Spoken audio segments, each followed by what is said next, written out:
¿Qué tal, amigos? Bienvenidos a el espacio de la ciudad, Quito TV, a través de Telesucesos, Canal 29, señal abierta. Está con nosotros Marcelo Espinel Vallejo, él es director de lo que es la Fundación Ciudadanía y Desarrollo, y vamos a hablar de ciudad, como es el tema prácticamente de Quito TV. Marcelo, ¿cómo está? Bienvenido. David, muy buenas noches, buenas noches a todos los televidentes, es un gusto siempre estar por aquí. Qué bueno. Hablamos en la anterior entrevista un poco de la movilidad y de otros problemas de Quito. Nos llevó prácticamente 50 minutos de entrevista a hablar de la movilidad porque es un tema bastante álgido, es un tema bastante largo y es un tema que quedaron muchas cosas pendientes. Pero ahora nos vamos a enfocar en otro tema. Quito es una ciudad que ha sido tradicionalmente turística y queremos hablar un poco porque tú tienes cifras muy interesantes acerca de la promoción turística que se ha hecho de Quito, los Óscares de turismo. ¿Y qué es lo que pasa en la realidad? ¿Cuántos turistas han llegado?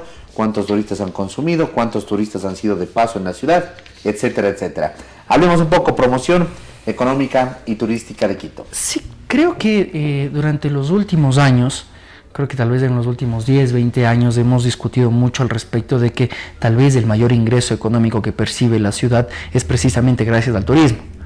Esto gracias al centro histórico que tenemos, tan bonito, el mejor conservado de toda Latinoamérica, patrimonio cultural de la humanidad, a la mitad del mundo, el teleférico, a las bondades de la naturaleza que nos rodean. Pero sí creo que es necesario analizar con datos precisamente cómo ha ido evolucionando o involucionando la promoción turística en nuestra ciudad. Justo el otro día me pasaba por el portal de Quito Turismo, que nos ofrece varios datos a los ciudadanos al respecto de cómo van fluctuando los distintos indicadores sobre la promoción turística. Y, por ejemplo, establecemos que en el año 2015 llegaron un total de 712.877 turistas no residentes a la ciudad de Quito. En el año 2016, 627.000. Pueden ser nacionales o extranjeros. Exactamente. Metidos en ese grupo. Exactamente. 2015, 712.877. En el año 2016, 627.000. Bajamos. 626 descendió. Y en lo que va del año 2017 nos encontramos en 653.070. Es decir, ha existido un incremento.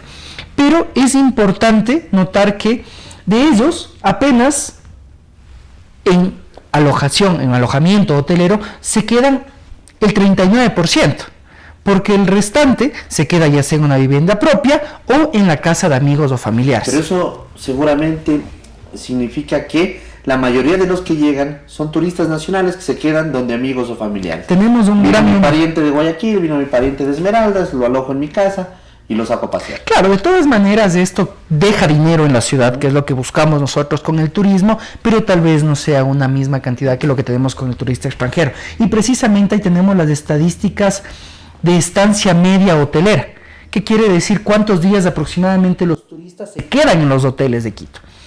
En el año 2015 teníamos 1.59 noches de la estancia media hotelera que se quedaban los visitantes, 2016 1.56 y 2017 1.54.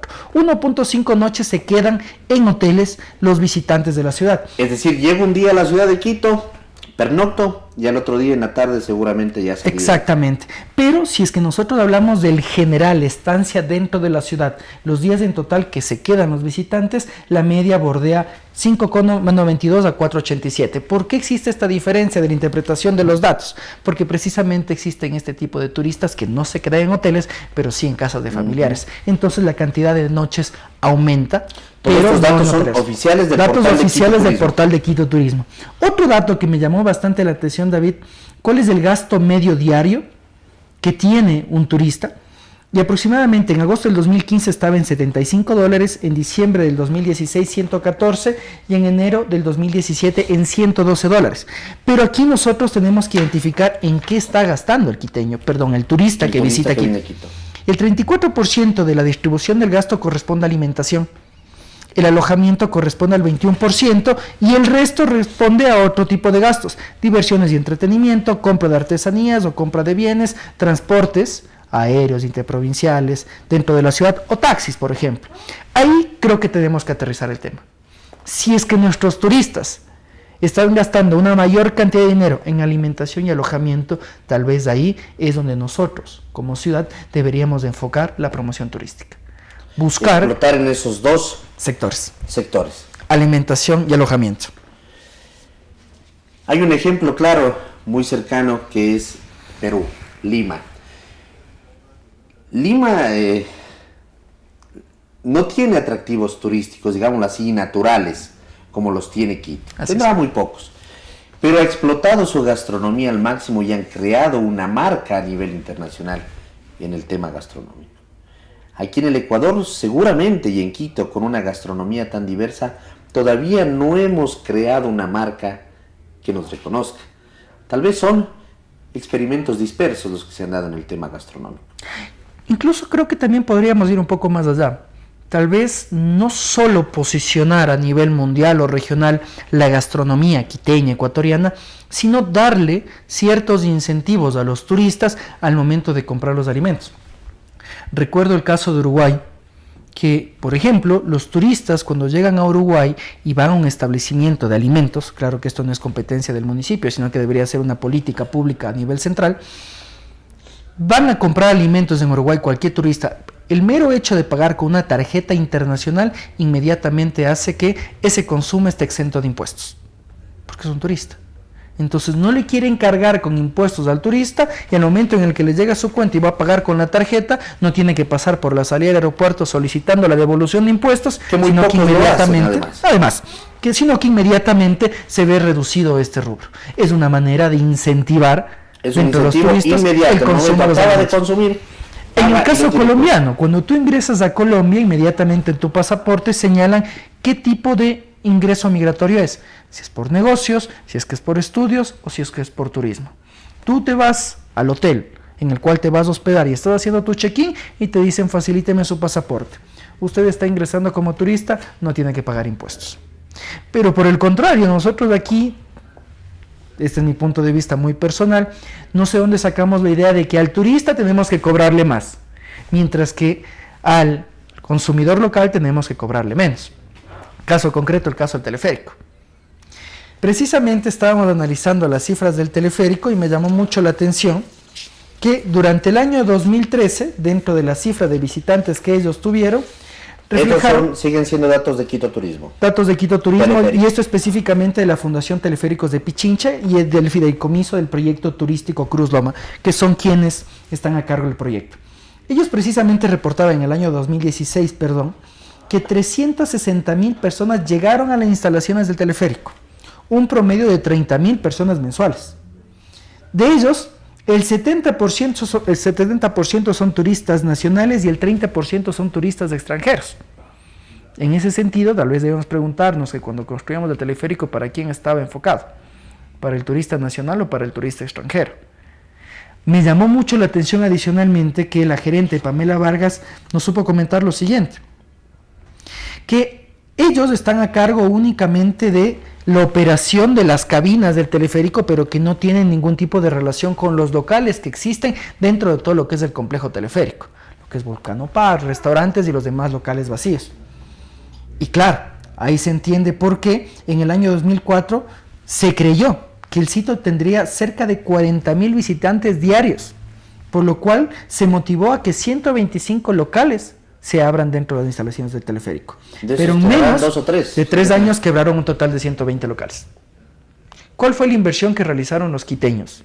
A pesar de que esto es un proyecto dentro de un fideicomiso, para que el proyecto esté en este estado actualmente. ¿Fue sobrevalorado? ¿No se cumplieron las expectativas? ¿Faltó promoción?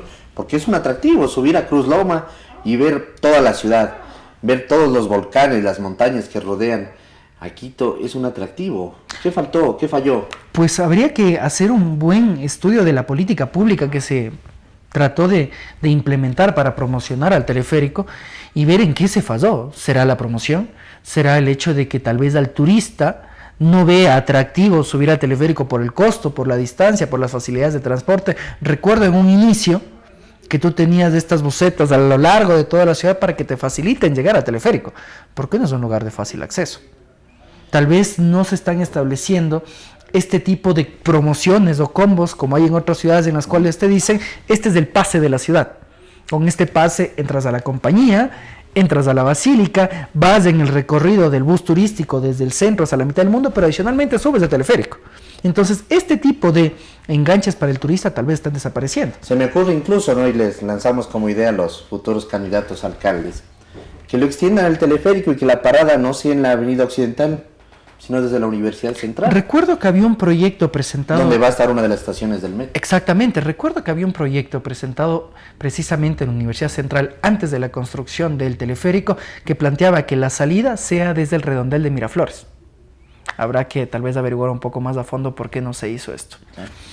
Bueno. Y también dentro de estos mismos datos, y tal vez es algo que nosotros debemos tomar en cuenta, de los datos que nos proporciona Quito Turismo, está que los lugares más visitados son la mitad del mundo, el centro histórico de la ciudad, el teleférico, la Mariscal, el Panecillo, la Ronda y por supuesto nuestras iglesias. Entonces, el teleférico es uno de los lugares de mayor visita, pero estamos con un lugar de mayor visita por turistas nacionales, que ojo, no es que sea malo el turismo interno, pero tal vez debemos apuntar también este turismo de extranjeros que realmente también es bastante alto en la ciudad y hay que buscar una mayor afluencia de gente a las instalaciones. Dato curioso, cuando nos contactamos con la gente del teleférico a solicitar el comparativo de visitas con los años pasados, nos mencionaron que es información confidencial. Ahí sí te lo dejo para el análisis, mi estimado David. Información confidencial. Confidencial. Los datos del número de visitantes. Habrá que pensar tal vez de plantear una solicitud de acceso a la información pública porque debería entenderse que eso es información seguramente pública. No le está yendo bien, ¿no?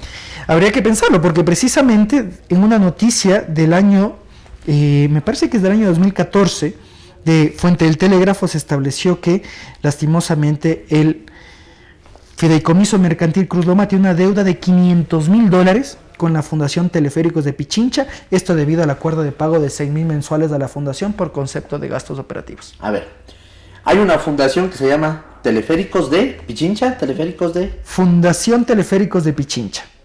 Y el concesionario, que fue el concesionario que se le entregó la concesión a 25 años, que es Fideicomiso Mercantil Proyecto Turístico Cruz Loma. Ese concesionario le debe a la fundación. Así es, una deuda de $500,000. ¿Y esta fundación por qué se la creó? Porque si dice teleférico, significa que sí van a hacer algunos. No, dice fundación, no, por supuesto, Fundación Teleféricos de Pichincha. ¿No? Ese es el nombre que le han puesto. Habrá que pensarlo y averiguar un poco más a fondo porque esa es la investigación que hicimos hoy. Entonces, tenemos lugares de la ciudad que tienen un potencial impresionante, pero creo que eso es lo que hemos discutido en los últimos 10, 20 años, del potencial que tiene Quito, de que Quito debería ser no solo la luz de América por temas independentistas, sino la luz de América en turismo, la ciudad líder. Los premios internacionales que hemos recibido lo dicen eso. Yo creo que es algo que deberíamos averiguar bastante bien. Somos el destino líder, pero si tú, por ejemplo, revisas las estadísticas de ICA, que es la Asociación Internacional de las Convenciones que se realizan en los distintos países del mundo, establece cuál es el ranking de ciudades que son más llamativas para hacer eventos. Y nosotros no ocupamos los primeros lugares. Entonces, ¿será que somos llamativos para otro tipo de turismo? No parece en el cual se realizan convenciones internacionales y que permite posicionar y fomentar a la ciudad de una manera bastante grande. Por ejemplo, en América del Sur, durante el año 2016, nosotros ocupamos el lugar número 10 dentro de los destinos de América del Sur, realizando un total de 24 eventos al año. Estamos hablando que son prácticamente 10 países en Sudamérica. Exactamente. Dentro de las ciudades, por ejemplo, la primera es Buenos Aires con 103 eventos al año, para que comparemos un poco. Vamos a hablar de países. En América Latina ocupamos el lugar número 11. Como una ciudad, como un país llamativo para realizar eventos, y a nivel de América Latina, en ciudades ocupamos nuevamente el lugar número 13, con ciudades como Buenos Aires por encima, Lima, Santiago de Chile, México. En países, tal vez podríamos analizar el ejemplo del caso panameño. ¿Qué sucede en Panamá? Es un país con una infraestructura hotelera inmensa, con una infraestructura para realizar convenciones que no se diga, y en varios lugares de convenciones, y claro, el hecho de que tú tengas un hub de una aerolínea como es Copa permite que los vuelos tengan conexiones con varios lugares del mundo. Pero ¿qué sucede en Quito? Te pregunto a ti, mi estimado David, por si acaso a mí se me vaya algún dato. ¿Cuántos centros de convenciones tenemos en la ciudad?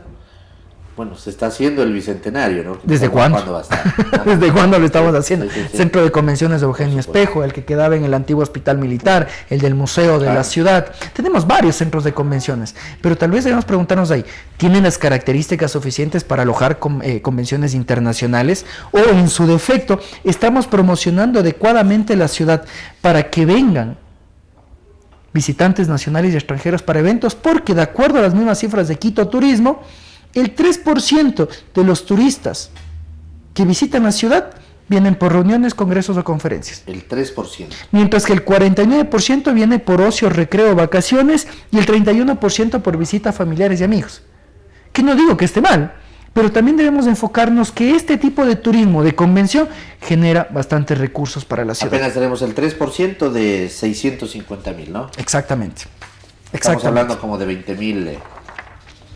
20,000. Sí, 20,000 visitantes. Entonces, estas cifras yo creo que nosotros, por supuesto que somos tal vez la ciudad líder en turismo a nivel local, pero hay que pensar que ciudades como como Guayaquil y Cuenca están implementando otro tipo de medidas para atraer al turismo.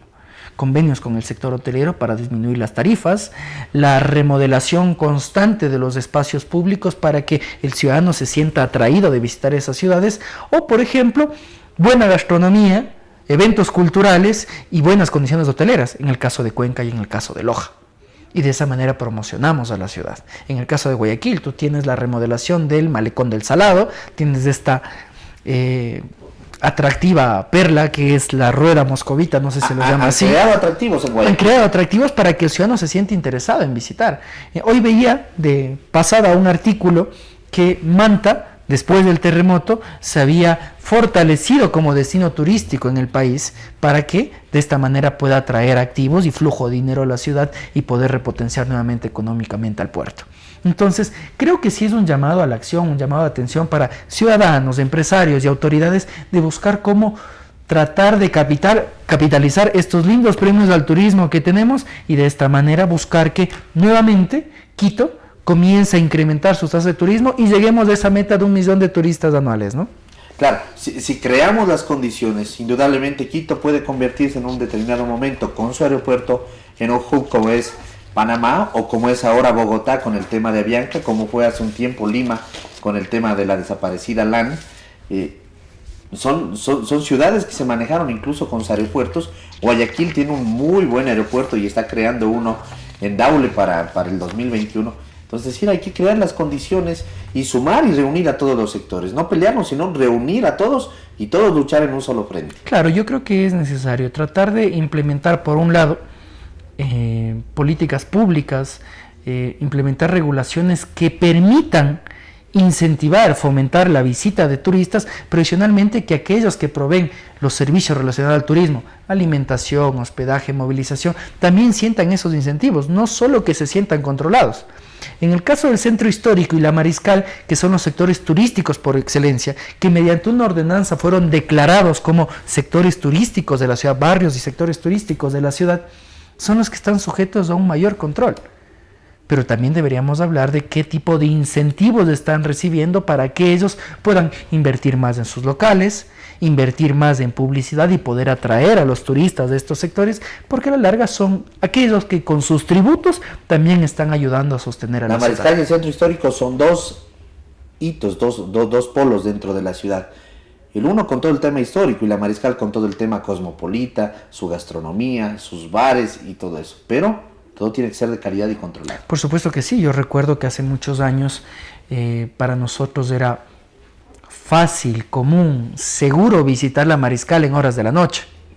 Ahora preguntémonos a conciencia si es que tenemos toda la certeza de que no nos va a pasar nada si salimos del perímetro de la Plaza Foch.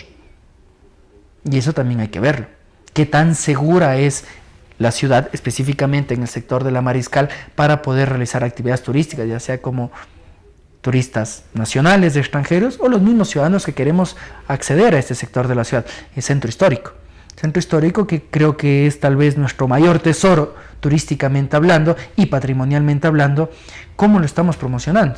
¿Es seguro? A mí no me ha pasado nada, afortunadamente, pero habría que ver si es que se está dando la correcta seguridad y mantenimiento a este tipo de sitios, generando actividades dentro del espacio público que promuevan la visita de estos sectores, tal vez no únicamente en Fiestas de Quito, en el Festival de la Luz, sino que constantemente el ciudadano se sienta atraído de visitar este tipo de sectores y también los turistas, por supuesto. Y que tenga la debida accesibilidad, porque a veces pasa que queremos ir al centro y resulta que es imposible porque incluso en horas de la noche el tráfico no nos lo permite. El tráfico no nos lo permite y tal vez acceder dentro del sistema de transporte público a través del trolebús no presta las mejores condiciones, y no me refiero únicamente a comodidad, sino también a la seguridad que pueda sentir el ciudadano o el turista, o también la seguridad que pueda sentir específicamente las mujeres por posibles casos de acoso. Se han implementado mecanismos en las unidades de Metrobús, de trolebús, claro, para tratar de prevenir el acoso, pero hay que también siempre tenerlo en cuenta que eso tenemos que tratar de erradicarlo totalmente, ¿no? ¿Qué pasa con el tema Quito Cables? Quito Cables, te comento que hemos averiguado el tema y hasta ahorita no hay ningún avance. Saliendo un poco del turismo, porque Quito Cables es otro sistema, es sistema de transporte, pero es un sistema de transporte. Un sistema de transporte que hasta la última acción jurisdiccional, esta acción de protección que se presentó en el barrio San José del Condado, no hemos conocido de avances. ¿Y ¿Está también suspendido? No sabría decirte a ciencia cierta. No sabría decirte a ciencia cierta. Hay una desinformación ahí, ¿no? Porque no existe información. Que está suspendido, que se bloquea todo. El municipio sale a decir que no, que se sigue, que no hay ningún bloqueo, que hay amparos por un lado, amparos por el otro. Y es una pena que estemos como ciudadanos en este punto, ¿no? En un punto en el cual existan ambas fuentes de información en la cual no sabemos en cuál confiar. Y que también un proyecto de vital importancia para la ciudad, dentro del eje de movilidad, que no pueda ser concluido o en su defecto no pueda ser simplemente eliminado diciendo no puede proceder. Y esto creo que, como habíamos conversado en la última ocasión, tal vez ha sido la costumbre dentro de esta administración, proyectos que tratan de ser iniciados y que lastimosamente no pueden cumplir con su finalidad. Y esto también, ojo, afecta al turismo. Si es que tú no tienes un buen sistema de movilización, el turista no se siente en la comodidad de movilizarse tranquilamente por la ciudad y saber que con el transporte público puede llegar del punto A al punto B sin ningún problema. Y esto también involucra una decisión fuerte de la alcaldía para tratar de mejorar los sistemas de movilidad y facilitar el transporte del turista. Tal vez tratar de mimetizar políticas públicas en este punto es difícil. No podemos decir que necesitamos implementar el pase de bus que tiene en Europa, que permite al turista utilizar el transporte público que le dé la gana durante 3 días, porque no tenemos un sistema integrado de cobro, pero eso también debe pasar tal vez por nuestra cabeza, por el hecho de que el sistema de transporte público en nuestra ciudad es privado. Únicamente ciertas líneas de transporte están en manos del municipio.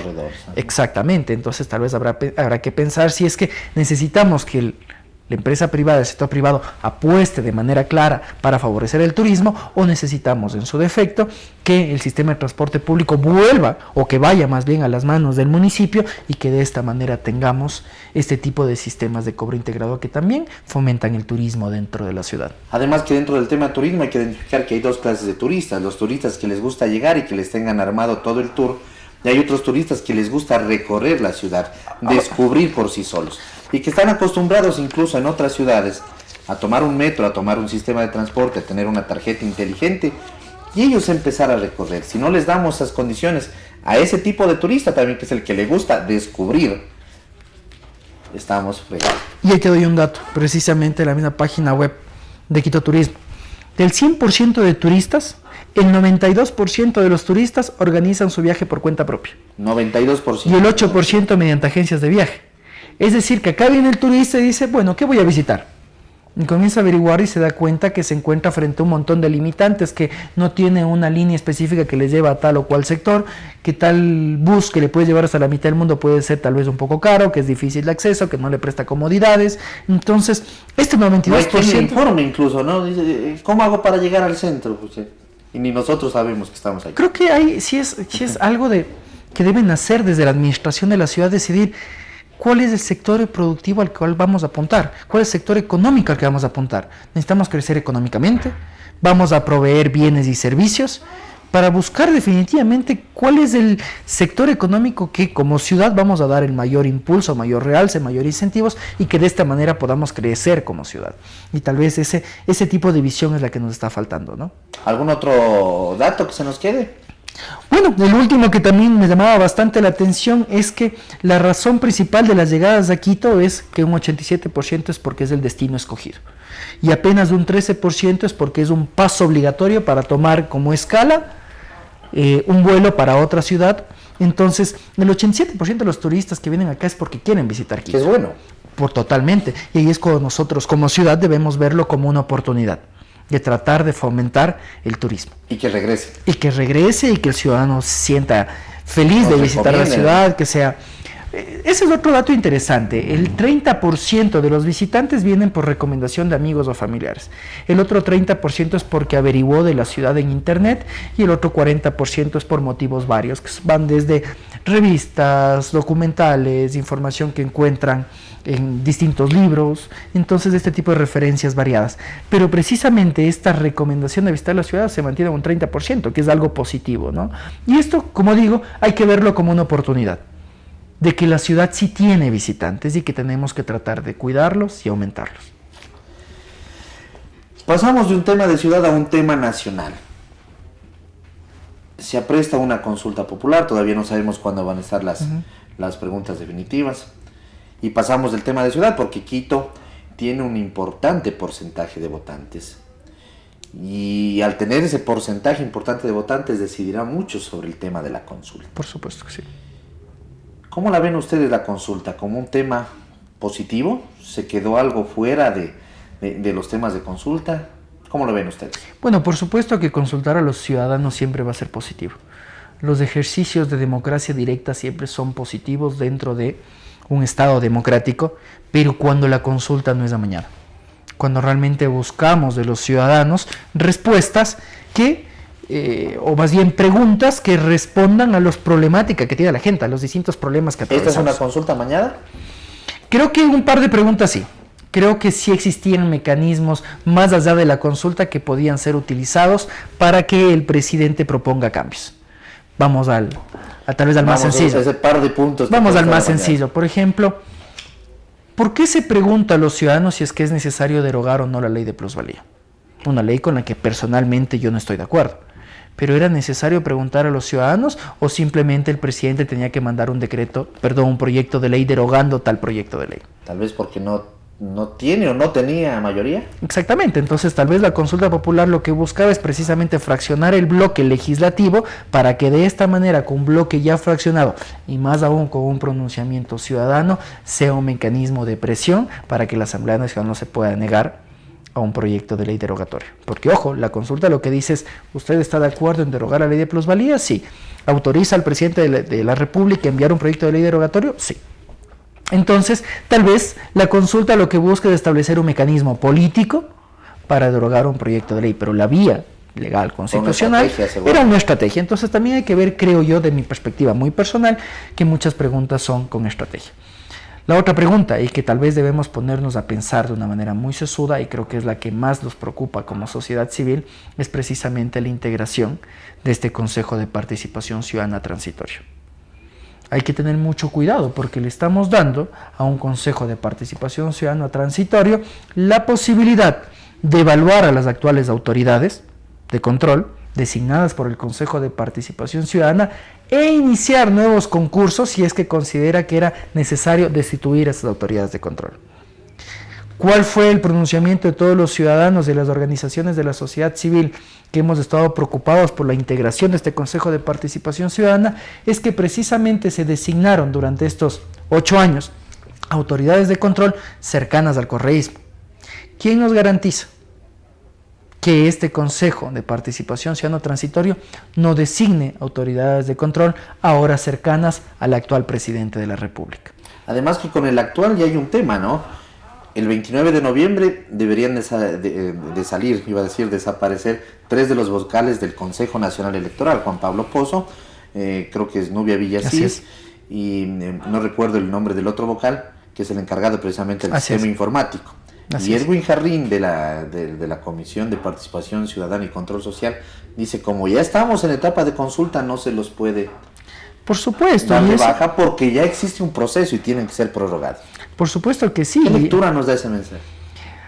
Aquí hay que pensarle en el sentido de que Juan Pablo Pozo, y es nuevamente una lectura personal, no es de la organización, Juan Pablo Pozo tal vez estaría interesado en buscar su reelección dentro del cargo. Y puede optar por la reelección dentro del cargo sin ningún problema. Entonces, habría que pensar que tal vez está interesado en llevar este proceso de consulta popular como presidente del Consejo Nacional Electoral, que venga este Consejo de Participación Ciudadana de Transición evalúe su gestión como positiva y que de esa manera él también puede optar por la reelección dentro de un nuevo concurso organizado por este Consejo de Participación Ciudadana Transitorio. Entonces hay que verlo también de esa manera. Creo que existen muchas áreas grises, muchísimas áreas grises dentro de esta pregunta sobre el Consejo de Participación Ciudadana. No. Creo que es adecuado, o más bien responde a la misma esencia de la consulta el hecho de que sea transitorio, porque el presidente Moreno sugiere que se reforme la ley orgánica de participación ciudadana, también nuestra Constitución, cambiando la manera en la cual se integra el Consejo de Participación Ciudadana. ¿Cuál es el mecanismo actual? Es que son escogidos los consejeros a través de un proceso, un concurso de méritos y oposición llevado a cabo por el Consejo Nacional Electoral, y lo que propone el presidente Moreno es que ahora los consejeros sean electos por la ciudadanía y que los requisitos para ser consejero de participación ciudadana es, por ejemplo, no haber militado en los últimos 5 años en una organización política, tener experiencia o una amplia trayectoria en organizaciones de la sociedad civil, específicamente en transparencia y participación ciudadana, y que de esta manera, junto con las elecciones locales del 2019, sean electos los consejeros. Que eso tampoco garantiza nada. Y mi pregunta, ¿cuál es? Porque ahí precisamente existe un área gris. Estos candidatos, ¿quiénes van a establecer que cumplen con los parámetros del Consejo Nacional Electoral? ¿Establecerá de una manera subjetiva quién tiene experiencia o no en el área de transparencia? Y posteriormente a esto se escogen 100, 120, 300, 400 candidatos, el número que sea. Ellos van a hacer campaña con fondos otorgados por el Consejo Nacional Electoral. ¿Podrán contar con financiamiento privado? De 400. Me pregunto yo, ¿vamos a tener menos candidatos porque va a ser el CNE demasiado estricto? Exactamente, entonces estas áreas grises nos preocupan. Después de esto, si es que se mantienen las funciones de este Consejo de Participación Ciudadana, este grupo de ciudadanos electos por los mismos ciudadanos serían los que en el futuro designen a las nuevas autoridades de control. Y esto es algo que nosotros debemos ponerle mucho ojo, que se llama el financiamiento de las campañas políticas. Generalmente los movimientos políticos o los representantes responden a quién los financia. Y si es que nosotros no sabemos quién están financiando las campañas políticas, o en este caso, la posible campaña de unos ciudadanos que buscan integrar el Consejo de Participación Ciudadana, es de cuidado, porque serán ellos quienes designen después al fiscal, al contralor, al procurador, a los superintendentes. Ahí es cuando aparece el fenómeno de tú me eliges, yo te elijo, tú me eliges, yo te elijo, y constantemente se genera este ciclo que termina dañando o restando legitimidad a nuestra democracia. Esos dos puntos son... Creo que hay otro que debemos tomarlo en cuenta y que también podría ser parte de una estrategia política, que precisamente es la propuesta de eliminar la reelección indefinida. Recuerdo que una política muy conocida de nuestro país hizo un símil al respecto de la reelección indefinida en Alemania y la reelección indefinida en nuestro país. Creo que en este caso hay que diferenciar que ellos tienen un sistema parlamentario, nosotros tenemos un sistema, en este caso, presidencialista. Y adicionalmente la independencia de funciones en nuestro país está en tela de duda, mientras que la independencia de funciones en Alemania creo que no ha estado en tela de duda. Y en ese sentido, que se establezca la reelección indefinida en nuestro país, cuando tenemos dudas al respecto del Consejo Nacional Electoral o de la función judicial, es peligroso. Más aún si tenemos un sistema hiperpresidencialista que ha otorgado tantas capacidades al presidente de la República. Pero ¿qué es lo que se busca al parecer? No solo es impedir que Rafael Correa pueda ser reelecto en el año 2021, sino también varios gobernantes locales o incluso asambleístas. Si es que es aprobada esta reforma en el año 2019, por ejemplo, Jaime Nebot y Jimmy Jairala no podrían optar ni por la alcaldía ni por la prefectura de Guayaquil. En el año 2021, Gabriela Rivadeneira no podría optar por la Asamblea Nacional porque ya ha sido electa durante 2 periodos. Y tal vez esto tiene un trasfondo de una estrategia política, no solo destinada a la presidencia, sino buscar un fortalecimiento del presidente de cara a las elecciones de gobiernos locales. Y de esta manera tratar de otorgar mayor estabilidad, hablemos político, legitimidad política, al actual gobernante.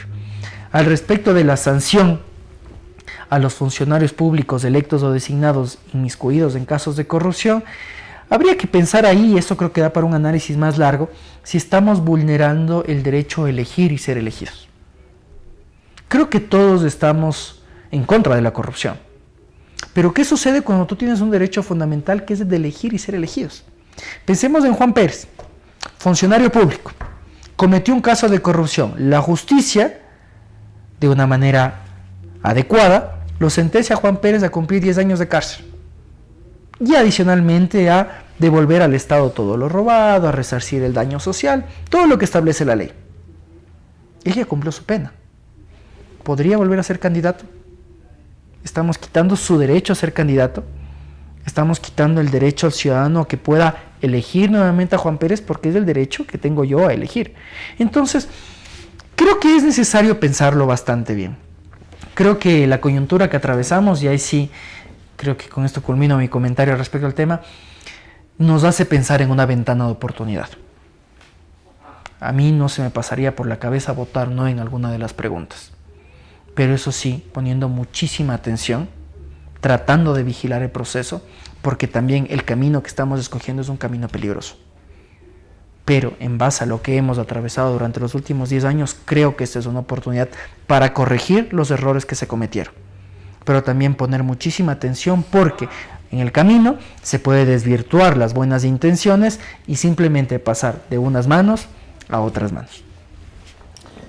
Eso puede llegar a ser muy peligroso. Significa que las otras preguntas pueden ser un relleno, como ya pasó en la anterior consulta, que lo de los toros nos redireccionó al tema por ejemplo, del Consejo de la Judicatura. Por ¿no? supuesto de que los sí. Jueces, ¿no? Permitimos en el año 2011 que se metan las manos en la justicia y tal vez los resultados con el tema que del tenemos. IES, ¿no?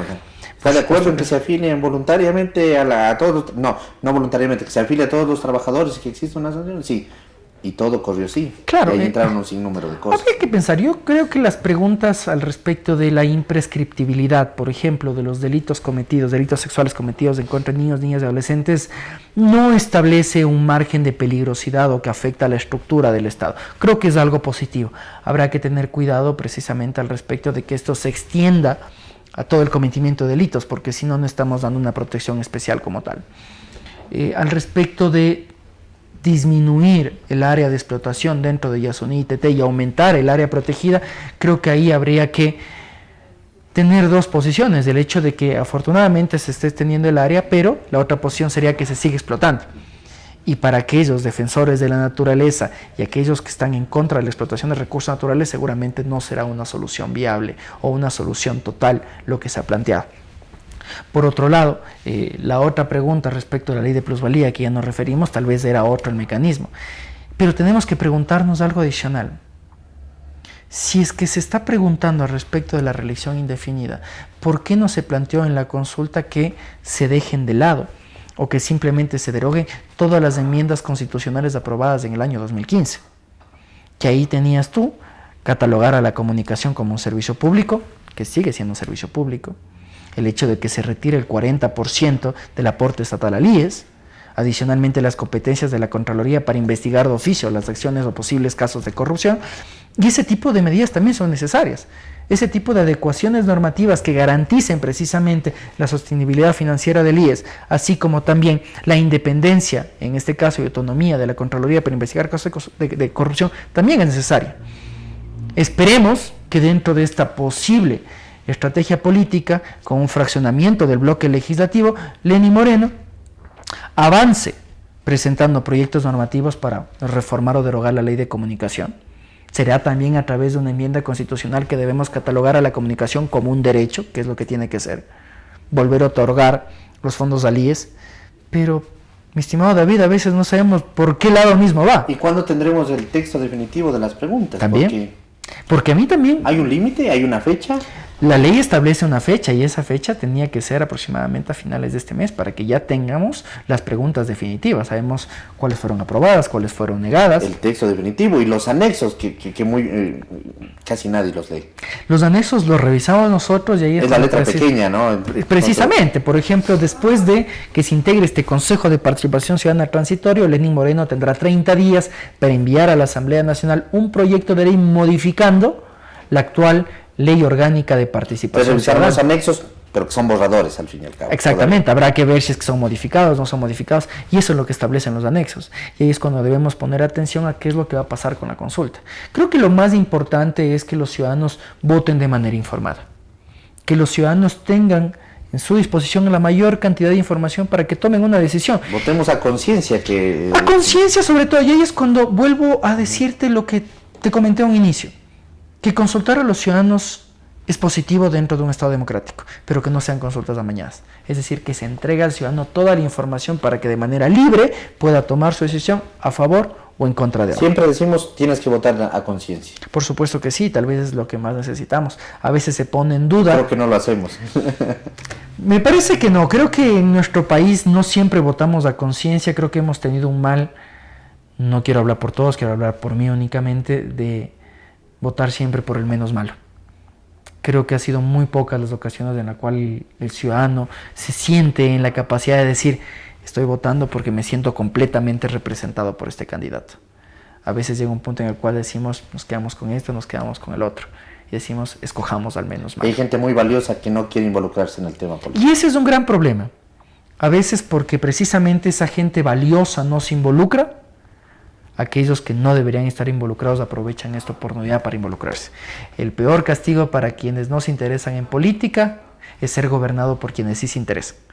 Y ahí es cuando tenemos que comprender que la democracia no se limita a ejercer nuestro voto cada 4 años, sino que la democracia implica participar de la toma de decisiones y controlar el mandato que hemos entregado a nuestras autoridades. Para finalizar, Marcelo, ¿qué perspectivas, qué ven ustedes con este nuevo gobierno de Lenín Moreno? Ya estamos, ¿cuántos?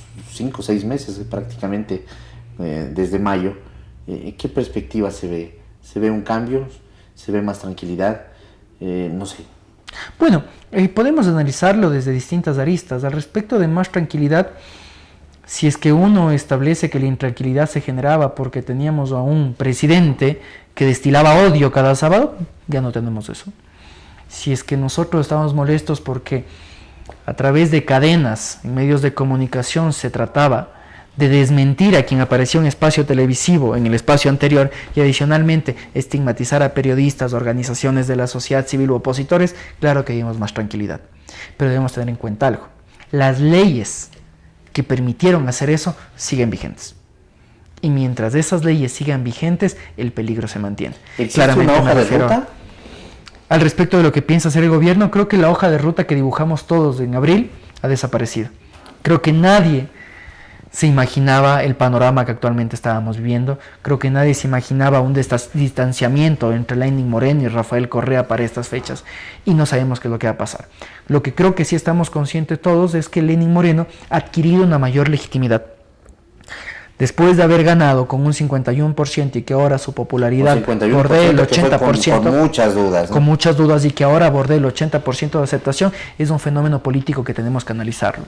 Creo que es algo positivo para Lenín Moreno y es algo que buscaba para precisamente empezar a tomar acciones. Creo que ha sido una estrategia política bien llevada para que de esta manera trate de obtener mayor legitimidad en el cargo y tal vez lo que está esperando Lenín Moreno es ganar su primera elección.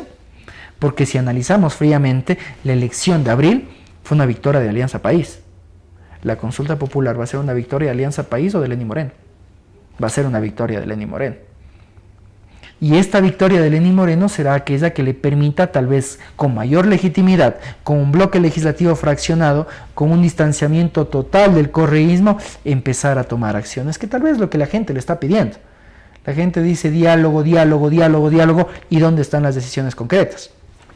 El primer proyecto que tomó medidas económicas fue presentado hace 5 o 6 días y está generando mucho debate en la ciudadanía al respecto de aspectos normativos que no fueron anunciados durante su enlace en medios de comunicación y que nosotros no lo contábamos, como es la posibilidad de deducir impuesto a la renta de acuerdo al número de cargas familiares. Entonces, sí creo que la hoja de ruta no existe. No conocemos cuál pueda ser, habrá que ver sobre la marcha qué es lo que pasa. Creo que la consulta nos va a decir mucho y posteriormente hay muchas cosas que se desbarataron, ¿no? Por supuesto. Pero las leyes siguen vigentes. Las leyes siguen vigentes. Por ejemplo, se discutía mucho al respecto de la derogatoria del decreto 16-1739, que es aquel decreto con el que regularon a las organizaciones de la sociedad civil. Y ojo, que fueron los decretos con los que disolvieron a Pachamama, con los que disolvieron a la UNE y que trataron de disolver a Fundamedios y Acción Ecológica. Y que son herramientas que en algún momento la gente festejó, las puede volver a utilizar. Más bien, los ciudadanos y las organizaciones de la sociedad civil vieron tal vez en un inicio con buenos ojos, que el presidente haya derogado esos decretos y emitió el decreto 193. Pero este decreto 193 lo que hace es establecer menos carga burocrática para las organizaciones de la sociedad civil, pero mantiene causales de disolución que pueden ser peligrosas para organizaciones que en algún momento puedan ser consideradas críticas. Pero vamos más allá. Un derecho no puede ser regulado a través de un decreto ejecutivo. Un derecho tiene que ser regulado a través de una ley emitida por la Asamblea Nacional. Eso establecen los principios internacionales y nuestra propia Constitución. Ese decreto es plenamente inconstitucional. Entonces, las leyes siguen vigentes, los mecanismos de control hacia opositores, ciudadanos o medios de comunicación podrían ser utilizadas y en ese sentido el peligro aún se mantiene. ¿Cuál es el futuro de Jorge Glass? El futuro de Jorge Glass, creo que hay que estar pendientes de un posible juicio político, ¿no? Precisamente ya se anunció que más de 40 asambleístas han decidido respaldar la gestión de Lenín Moreno. Son 53 firmas que presentaron. 53 firmas, lo que se necesita precisamente ahora es que el CAL autorice el juicio político. Habrá que ver bien la posición de la asambleísta Verónica Arias y Viviana Bonilla, que tal vez con esa posición a favor de un juicio político, más los votos de Donoso y Luis Fernando Torres, darían paso a un juicio político. Y recordemos que la asamblea requiere de 92 votos, es decir, una mayoría calificada de las 2/3 partes, para precisamente autorizar este juicio político. Es el tema del juicio político. Y destituir al el otro presidente. está el juicio por el tema de asociación ilícita. Por supuesto, habrá que ver precisamente qué tipo de dictamen emite la Fiscalía, precisamente para ver cuáles son las acciones que toma en este caso la Corte Nacional y ver también las otras investigaciones que tiene en trámite la Fiscalía respecto del cometimiento de otros delitos, ¿no? Y de esta manera que lo que queremos todos es que todo salga a la luz, que todo se resuelva y que si hay penas que pagar, pues tengan que pagar a aquellos que estén involucrados. Que la justicia actúe realmente con independencia, que es algo que hemos perdido durante los últimos años, y que de esta manera se respeten los derechos, pero también se establezcan las sanciones que tengan que establecerse por quienes tal vez desfalcaron a nuestro país en los últimos años. Además, porque hay muchos temas, no solamente es el tema Odebrecht, existe el tema Petrochina, existe el tema Refinería del Pacífico, un sinnúmero de cosas, todas las edificaciones, las carreteras con sobreprecio, infraestructura. Es interesante que hace algunos años nos jactamos de que nuestro sistema de compras públicas era revolucionario en la región, que era infalible totalmente, pero nos hemos dado cuenta que al momento en el cual se emitía un decreto de emergencia o simplemente se hacía una lista corta para la posibilidad de convocar a consultorías, se abrían estos posibles espacios para cometer actos de corrupción. Y eso es algo que nosotros debemos entender como una afectación directa a nuestros bolsillos. Porque todo lo que vemos en infraestructura, en consultorías, en servicios, sale de nuestros impuestos y de nuestros recursos. Y eso es algo que nosotros debemos cuidarnos. Así es. Marcelo, queremos agradecerle por haber estado aquí y lo seguiremos invitando. Muchas gracias, David. Hablar con datos y con cosas precisas que sirven e ilustran a la ciudadanía, a los televidentes que nos ven a través de Quito TV. Gracias, David, encantado. Siempre es un placer poder acompañarlos y poder hablar de diversos temas. Gracias, David. Amigos, Marcelo Espinel Vallejo de la Fundación Ciudadanía y Desarrollo. Marcelo es parte también del equipo de Fundamedios y por eso existen muchos datos que él maneja y que son datos precisos. Nos ha dado datos concretos, datos oficiales del portal de Quito Turismo en el tema que hablamos de promoción económica y turística. Hemos hablado de la Mariscal, hemos hablado del centro histórico, hemos hablado del teleférico, Quito Cables, del tema turístico en general y al último hemos hablado del tema de la consulta, pasándonos un poco a temas nacionales, pero que son de utilidad para todos. Amigos, hasta la próxima, que pasen bien, felicidades.